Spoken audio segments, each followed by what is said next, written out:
Seguimos y para el cierre vamos a tomar contacto con el autor de 2 libros que hablan sobre alemanes en Entre Ríos. Es Ignacio Guetti, que está del otro lado. ¿Cómo estás? Te saludo. Damián Malatesta de este lado. Decía, 2 libros son los que están relacionados con su autoría. Por un lado, Emigrantes del Volga en Aldea Santa María, desandando una hipótesis, del año 2019. Y el último, Aldea Brasilera San José, primeros pobladores, una aproximación histórica. Estos son los títulos. ¿Está Ignacio del otro lado? Y acá está Ignacio. ¿Cómo le va? ¿Cómo te va? Muy bien. ¿Están bien, Bien. ¿Están bien dichos los títulos de los libros? Están bien dichos los títulos del libro y vamos a aclarar una sobre el segundo libro que en algún momento generó un poco de confusión. Ajá.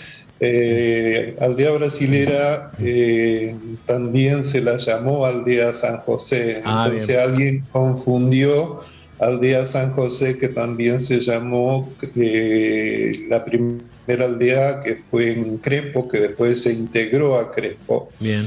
Entonces quería aclarar antes de empezar a desarrollar un poquito el tema eso, que se trata de la misma aldea, de Aldea Brasilera, que en algún momento, por cambio de nombre de las demás aldeas de General Alvear, que tenían nombres en alemán, se le pusieron los nombres en castellano y eran referente a las capillas que tenían en ese momento, por eso Aldea San José. Igual que Aldea Pfeiffer, que hoy es San Francisco, el patrono de la capilla era San Francisco, y Aldea Valle María, bueno, quedó el nombre de Valle María, pero también se la llamó Concepción. Aldea Spasenhutter se la llamó Asunción, y Aldea Keller o Aldea Salto se le llamó Aldea de la Santa Cruz. Esos eran los nombres que fueron cambiando con el correr del tiempo. ¿Cómo nace el interés por empezar a escribir estos libros, por investigar y por generar las publicaciones que también demandan un esfuerzo importante? Bueno, fue un entretenimiento. Esto comenzó como un ejercicio de memoria, ya que mi madre me retaba porque no tenía buena memoria. Y comencé con un ejercicio de internet y no me satisfacía, así que comencé en la búsqueda de mis raíces, y eso llevó a recabar muchos datos, muchos nombres, a entrecruzar familias, y eso parecía que me ayudaba con recuperar un poquito la memoria perdida por el paso de los años. Así que comencé a hacer distintos blogs en internet. Ajá. Y tuve un contacto con un amigo que está en Alemania, un amigo virtual. Él nació en Colonia Liebing, en Corrientes, el límite con Apóstoles, y me presionó para hacer el primer libro, porque yo no tenía intenciones. No soy escritor, no soy historiador, soy un odontólogo jubilado que trabaja un poco todavía de vez en cuando. Pero tengo como pasatiempo eso, de rescatar documentos, de buscar coordinar lo que eran las primeras familias que llegaron a las primeras poblaciones de los alemanes del Volga. Y si me permite, voy a hacer una aclaración. No somos alemanes, no somos rusos, somos argentinos descendientes de alemanes del Volga. Bien. Y es una particularidad que queremos resaltar los que estamos investigando un poquitito esto, porque hay mucha confusión entre los jóvenes que se contactan conmigo pidiendo si pueden obtener la nacionalidad alemana, y no es posible porque nuestros ancestros se fueron antes de que se creara el Estado alemán. Era el Sacro Imperio Romano Germánico. Entonces, cuando ellos estuvieron en Rusia, ahí se estableció el Estado alemán, y ellos, cuando salieron de Rusia, vinieron acá a la Argentina o a Brasil, donde llegaron los primeros grupos, llegaron con documentación rusa, pero ellos nunca se integraron a los rusos, es decir, ellos mantuvieron su cultura, su idioma germánico. Y eso es lo que nosotros hablamos, y bueno, yo todavía, mi generación lo habla, es un dialecto alemán. pero no rusos porque no incorporaron la cultura de los rusos, sino que algunas costumbres, indudablemente por ser un clima distinto, por ser un país distinto, por eso es una etnia distinta a la rusa y a la alemana, y de ahí el nombre de descendientes de alemanes del Volga. Bien, vale la aclaración por esto que decías de qué cree uno que es descendiente, y fundamentalmente porque con ese dato también desandamos la historia de la presencia de esta gran inmigración en la provincia de Entre Ríos. Así es. Se considera que prácticamente un tercio de la población de Entre Ríos tiene alguna relación con los alemanes del Volga. En este momento justamente estoy trabajando un poquitito sobre otro proyecto y son las familias evangélicas las que más se distribuyeron prácticamente en distintos lugares. Si bien la mayor cantidad de alemanes del Volga que llegaron eran católicos, se quedaron más agrupados en Colonia General Alvear y después, en años posteriores, salieron a buscar otros campos con mejores tierras, porque era ya muy grande la familia, muy numerosa la familia, y se establecieron las otras aldeas que nosotros llamamos aldeas hijas dentro del departamento Paraná y dentro del departamento Uruguay.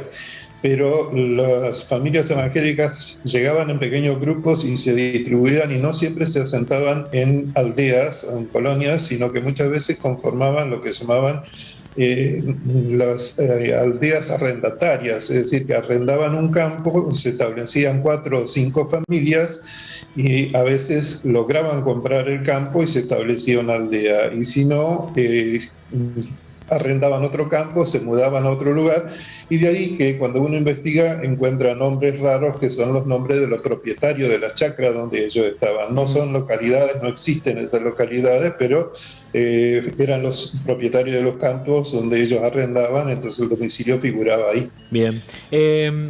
¿Cuál pensás, digo, porque hablabas recién de la difícil decisión de avanzar sobre un primer libro, pero hoy ya estamos hablando de 2?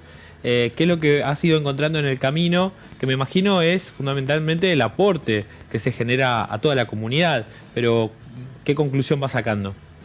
Bueno, lo más importante que fue para mí este trabajo es encontrar mi identidad.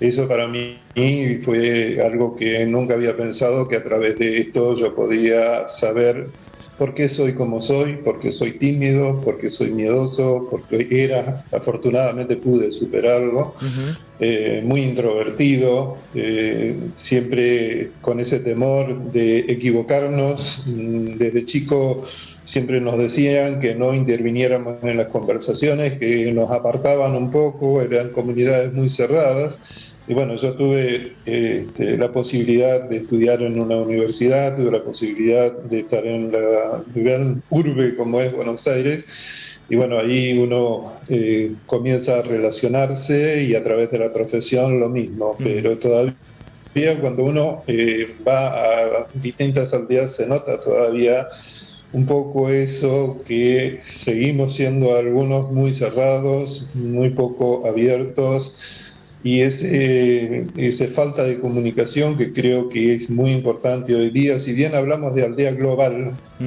que todos estamos conectados, muchas veces se olvida de la familia, de los abuelos, los bisabuelos. Me sucedió con este último libro, que me contacté con un sacerdote que no se acordaba el nombre de los tíos, y bueno, era un poquito preocupante, decir, ¿cómo nos vamos a olvidar de nuestros tíos y de nuestros abuelos? Así que de ahí que traté de profundizar en las familias, tanto en la aldea Santa María como en la aldea brasilera. Se trata principalmente de las primeras familias que se asentaron en esos lugares, cómo estaban constituidas. Los nombres de las, perdón, un poquitito más, los nombres de las esposas que generalmente desaparecen.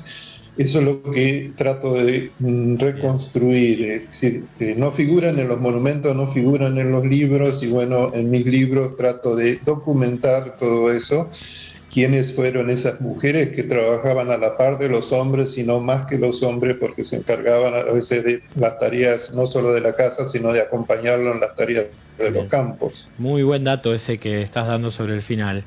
Tiene que ver con cómo se ha ido escribiendo la historia y qué es lo que hace el revisionismo en ese sentido.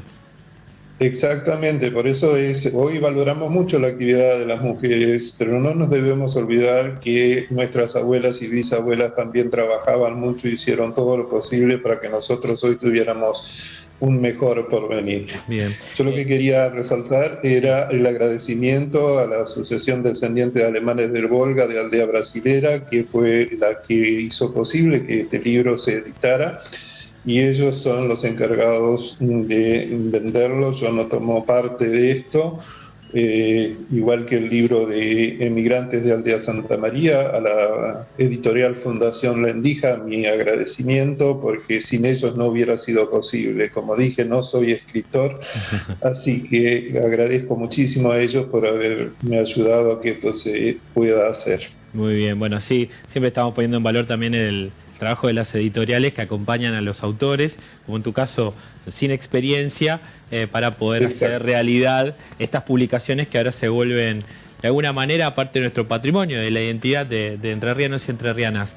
Entonces, ¿cómo se consigue el libro o los libros? Bueno, el de Aldea Santa María estaba agotado, pero me acaban de decir de la editorial que todavía hay en la librería del Ateneo y en Códice Libros, y si no, a través de la página web de editorial la Fundación La Endija. Muy bien. El libro de Aldea Brasilera lo comercializan ellos allá en Aldea Brasilera. Pueden entrar en Facebook, tienen un muro, y si no, también en las mismas librerías acá en Paraná o en un negocio ubicado en la esquina de calle Alem y Montecaseros. Perfecto. Ignacio, un gustazo, muchas gracias por tu tiempo. No, gracias a ustedes por la invitación. Hasta luego. Buenas tardes. Chao, chao.